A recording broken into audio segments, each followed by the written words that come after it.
Hello everybody, Amy here, Schmitzu with the ladies at justiceleague.com. Looking at step stools because it's easy, handy woman work. Basically, you can use it to change the light bulbs in the ceiling, change the batteries in the smoke detector, or what we're planning to do is also replace the blinds, slats. So this is a smaller one.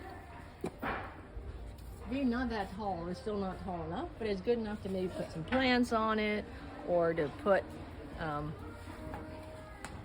fan on it or something for simple things like that. Or if you don't, or you can use it for a little height. But I prefer this bigger one.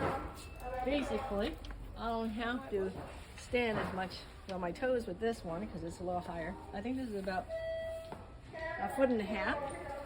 And the good news is, when you're not using it, it flattens really nicely, so you can just keep in your car whenever you need to. Some people use it to get in and out of the car if their truck or their car is too high up. It's hard to step up sometimes. So, multi-use.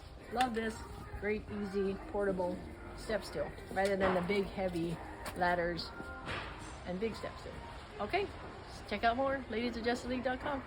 All right, make sure you leave a comment and like this and share it with people you know who need some help at the fix-up area of real estate. Take care.